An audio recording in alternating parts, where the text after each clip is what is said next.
কি এটা? উম্মত আমার 23 বছরের এত চোখের পানির কথা একবারও মনে হয় নাই। কি আনছো এটা আমারে? উম্মত তুমি জানো না আমি যে তায়েফের পাথরের আঘাতে পুরা পিঠ চালনির মতো জাজরা বানায় ফেলছে আমার? শোনো নাই তুমি? আমারে যে উহুদের ময়দানে দান দান শহীদ করে রক্তাক্ত করছে, তুমি শোনো নাই? আমি যে 14 দিন পেটে ক্ষুধার তাড়নায় পাথর বাঁধছিলাম, উম্মত তোমার মনে নাই?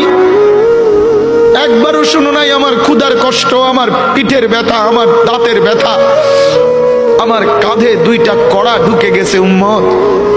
আমার ঘরে 3 মাস আল্লাহর নবীর স্ত্রী আয়েশা বলছে, আল্লাহর কসম উম্মত, নবীর স্ত্রী বলছে 3 মাস 3টা সূর্যাঁদ উঠছে ডুবছে, রাইনা হেলালান সুম্মা হেলালান সুম্মা হেলালান।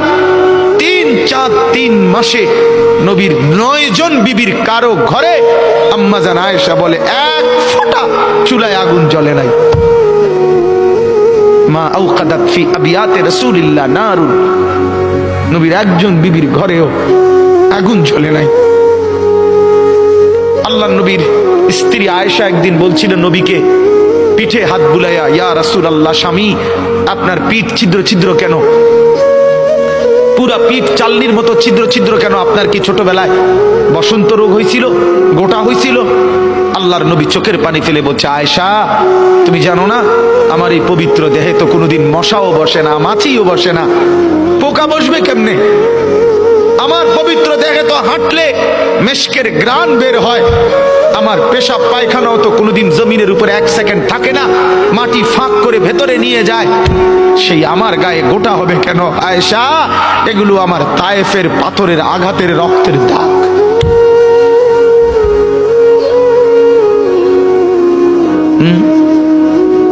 বলো না বাপ, কিছুই মনে হইল না? এভাবে ভুলে গেলেন? ভুলে গেলেন রাসূলুল্লাহ সাল্লাল্লাহু আলাইহি সাল্লামকে একবারও মনে হলো না? আল্লাহকে ভালোবাসেন, নবীকে ভালোবাসেন, আখিরাত চিনেন? এই বাপ, আমি আপনাদের সন্তান, আমার বাবা আপনাদের মহল্লায় 43 বছর এই বড় মসজিদের ইমাম ছিলেন, 1 দিন 2 দিন না।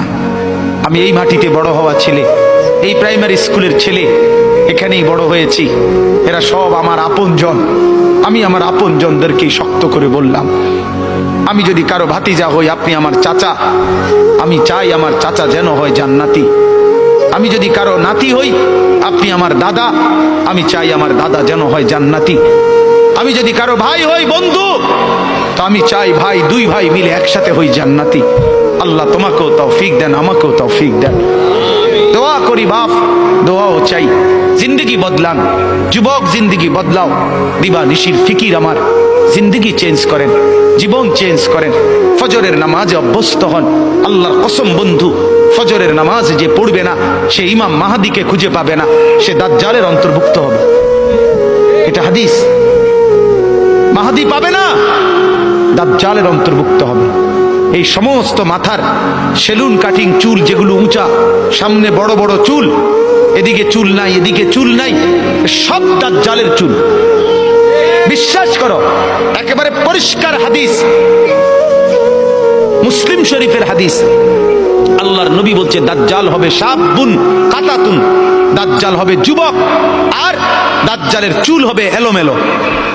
এই জন্য দুশ্মন এটাকে জনপ্রিয় করে দিছে।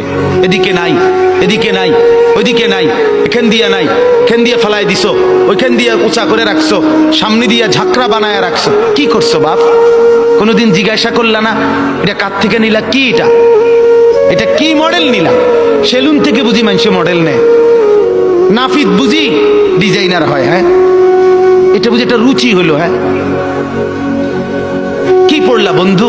এত বাংলা, এত অঙ্ক, এত ইংরেজি বই, এত পদার্থ, এত অপদার্থ, এত জীববিজ্ঞান, এত জড় বিজ্ঞান, এত কিছু কই গেল?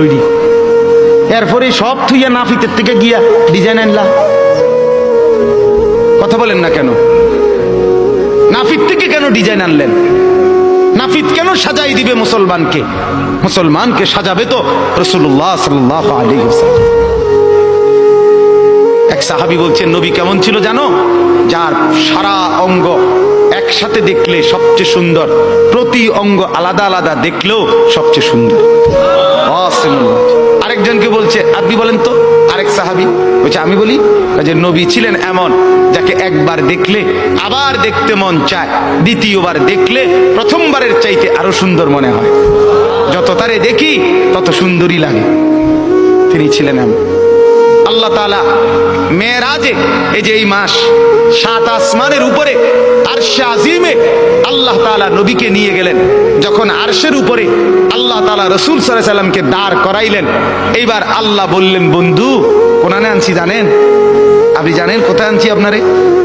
কাজে আপনি যখন ছোটবেলায় জন্ম নিছেন, ছোট্টবেলায় ফেরেশতাদেরকে বলছিলাম, ফেরেশতারা আমার বন্ধুকে কোলে নাও, নিয়া আমার সৃষ্টির পূর্ব থেকে পশ্চিম পুরা দিগন্ত ঘুরাও, আমার গোটা সৃষ্টিকে বলো যে তারা যেন দেখে বন্ধু আমি কেমন বানাইলাম।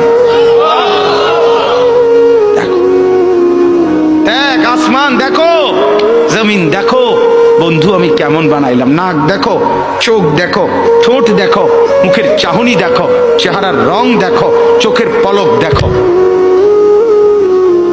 এরপরে আল্লাহ 7 আসমানে আরশে আজিমে নিয়ে এইবার আল্লাহ বললেন, বন্ধু সেদিন ছোট্টবেলায় কোলে আপনারে সবাই দেখছে, এবার সব কিছুর উপরে আইনা, উপরে শুধু আমি আল্লাহ, তার নিচেই আপনি, এবার আপনি দেখেন গোটা সৃষ্টি আমি কেমন বানাইলাম।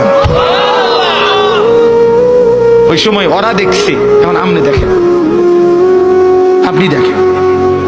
সুবহানাল্লাহ, এত বড় মর্যাদা সম্পন্ন রাসূল, তাকে ছেড়ে দিলেন, তাকে ত্যাগ করলেন। আল্লাহ আমাকেও বুঝ দান করেন, আমাদের প্রত্যেককে বুঝ দান করেন। শেষ কথা এটাই, আফালা তাযাক্কারুন।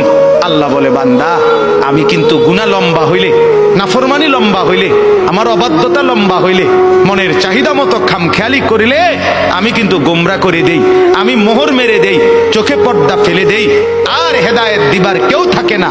আফালা তাযাক্কারুন। আমার বান্দা উপদেশ কি নিবা না? উপদেশ গ্রহণ করবা না? তবুও তো বলেন আল্লাহকে, আল্লাহ আমরা উপদেশ নিলাম, আমরা আপনার নাফরমানি করব না, আপনার রাসূলের অবাধ্যতা করব না। যুবক ভাইয়া নামাজ পড়ে, নামাজ পড়ে, 5 ওয়াক্ত নামাজ পড়ে, অশ্লীলতা উলঙ্গপনা থেকে, বেহায়াপনা থেকে ছুটেন। নারীর ফাঁদে পড়বেন না, নারীর পিছনে পড়বেন না, অনর্থক কোনো মেয়ের প্রেমে পড়বেন না। আল্লাহ তাআলাই হালাল ভাবে একজন উত্তম স্ত্রী আল্লাহ মিলাই দেবে ইনশাআল্লাহ। এটা কোরআন, এটা আল্লাহর ওয়াদা। বান্দা আমি তোকে বানিয়েছি তোর জন্য।